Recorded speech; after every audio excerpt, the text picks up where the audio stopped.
Hello बच्चों, आज का हमारा टॉपिक है एग्जाम्पल नंबर 5.7 जो काफ़ी इजी है और साथ ही साथ हमारे प्रैक्टिकल नॉलेज के साथ जुड़ा हुआ है। तो अच्छे से समझने की ट्राई करना और अच्छे से इमेजिन करने की ट्राई करना, तो ये क्वेश्चंस आई थिंक आपको अच्छे से समझ में आ सकता है। ठीक है, चलिए शुरू करते हैं। एक्चुअली हमें गिवन डेटा दिया गया था कि एक ट्रेन थी, ट्रेन के अंदर एक बॉक्स पड़ा हुआ था, स्टेबल कंडीशन में था इनिशियली, और हमें पूछा गया था, मतलब कि हमें फाइंड करना था मैक्सिमम एक्सेलरेशन। अब मैक्सिमम एक्सेलरेशन क्या था? तो भाई सिंपल था कि हमारा रूटीन एक्सपीरियंस ये कहता है कि भाई जब भी हम किसी बस में बैठे हो, या तो कभी ट्रेन में ट्रैवल कर रहे हो या तो कार में ट्रैवल कर रहे हो, जब कार स्टेबल होती है तो हम स्टेडी कंडीशन में होते हैं, और जैसे ही कार, बस या तो ट्रेन फॉरवर्ड डायरेक्शंस में एक्सेलरेट होती है तो भाई हमारा एक्सपीरियंस कहता है कि हमें बैकवर्ड डायरेक्शंस में फोर्स लगता है। ठीक है, उससे हम कभी कभी वर्चुअल फोर्स का नाम देंगे आगे वाले चैप्टर्स में। तो चलिए भाई, यहाँ पे हम देखते हैं कि जैसे ही ये जो ट्रेन है वो आगे की ओर एक्सेलरेट होती है तो सिंपल सा फंड है, उसका जो रिएक्शन आना है वो आता है पीछे की ओर, यानी कि आपका जितना एक्सेलरेशन आगे होगा फॉरवर्ड डायरेक्शन में, उतना ही एक्सेलरेशन होगा पीछे की ओर। मतलब कि ये जो बॉक्स है वो कहाँ मूव होने की ट्राई करेगा? बैकवर्ड डायरेक्शन में। बट साथ ही साथ इस क्वेश्चंस में हमें दिया गया था यस कोएफिशिएंट ऑफ फ्रिक्शन। ठीक है, मैं यहाँ पे लिख देता हूं mu is equal to 0.15 coefficient of friction दिया गया था। उसका मतलब कि इस बॉक्स और ये जो सरफेस थी, ट्रेन कंपार्टमेंट की जो सरफेस थी, उनके बीच फ्रिक्शन लग रहा है, और वो फ्रिक्शन के कारण क्या होने वाला है? तो कि भाई जैसे ये जो बॉक्स है वो बैकवर्ड डायरेक्शन में मूव करना स्टार्ट करेगा, वो जो फ्रिक्शन है वो उसकी ऑपोजिट साइड लगेगा, यानी कि यहाँ पे लगने वाला है ये फ्रिक्शन। तो भाई हमें फाइंड करना है कि इसको कितना मैक्सिमम एक्सेलरेशन दिया जाए कि एट नाउ टाइम ये जो बॉक्स है वो बैकवर्ड डायरेक्शन में मूव होना स्टार्ट करेगा। मतलब कि वो ऐसी कंडीशंस में आ जाएगा कि जैसे हमारा एक्सेलरेशन इस मैक्सिमम मैग्नीट्यूड से ज्यादा होगा कि तुरंत ही ब्लॉक मूव करना स्टार्ट कर देगा। तो हमें इस ए को फाइंड करना था, यानी कि इस मैक्सिमम एक्सेलरेशन को फाइंड करना था, राइट। चलिए अब देखो भाई, कोई भी पार्टिकल जो है वो स्टेबल कंडीशन में तब रह सकता है जब उसकी ऊपर लगने वाले दोनों फोर्सेस इक्वल हो। यानी कि यहाँ पे आप देख सकते हैं ये एक्सटर्नल फोर्स लग रहा है जो ट्रेन की एक्सेलरेशन के कारण लग रहा है, साथ ही साथ यहाँ पे इस डायरेक्शन में फ्रिक्शन के कारण फोर्स अप्लाई हो रहा है।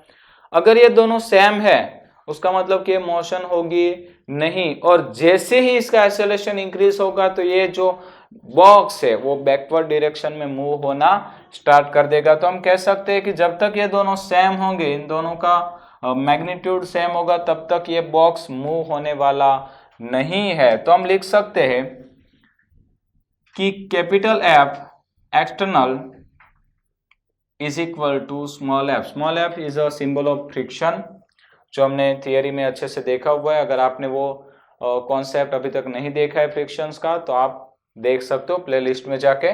चलिए, तो हम ले यहाँ है कि f external is equal to small f. अब सिंपल है, फादर इज इक्वल टू माँ का फॉर्मूला हम यूज करेंगे। इस ए को मैं मैक्सिमम कहता हूँ, यस। अब फ्रिक्शन एफ, फ्रिक्शन का फॉर्मूला कहता है, या तो फ्रिक्शन की थियरी कहती है कि friction is depend on normal force.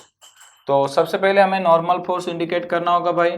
तो इसका बैकवर्ड डायरेक्शन में लगता है फोर्स वेट यानी mg, और सरफेस के परपेंडिकुलर लगेगा फोर्स n, यानी ये है हमारा नॉर्मल फोर्स। अब हमें पता है कि friction is directly proportional to normal force, तो friction is proportional to n। Proportionality remove करते हैं तो आता है कोएफिशिएंट ऑफ फ्रिक्शन यानी कि म्यू। तो F का फॉर्मूला होता है म्यू n। ठीक है भाई, ये हमने थियरी में अच्छे से पढ़ाया हुआ है। तो म्यू एन, तो आप लिख सकते हो m a maximum is equal to mu. अब रही बात एन की, तो भाई ये जो बॉक्स है या तो बैकवर्ड डायरेक्शन में मोशन करेगा या तो नहीं करेगा, बट डेफिनेटली वो अपवर्ड या तो डाउनवर्ड डायरेक्शन में मोशन करने वाला नहीं है। यानी कि ये बॉक्स वाई एक्सिस पे तो इक्विलिब्रियम कंडीशन में है, और अगर कोई ब्लॉक इक्विलिब्रियम कंडीशन में यानी कि एक डायरेक्शन में लगने वाला फोर्स उसके ऑपोजिट डायरेक्शन में लगने वाले फोर्स के बराबर होता है, यानी कि N is equal to mg होगा। तो मैं यहाँ पे लिख सकता हूँ N is equal to mg। चलिए इस m को काट देते हैं तो ये बचा maximum is equal to mu into g. Mu की वैल्यू हम ले सकते हैं 0.50। और अब बात रही जी की, तो देखो बच्चों अच्छे से ध्यान रखना है, हमने प्रीवियस चैप्टर में भी देखा हुआ है कि अगर आपको जी की वैल्यू क्वेश्चन में बताया गया हो कि take g is equal to 10 metre per second square, तो हमें यहाँ पे 10 लेना है। और अगर आपको कोई इंफॉर्मेशन उसके बारे में नहीं दी गई है तो बेसिकली हमें लेना है 9.8।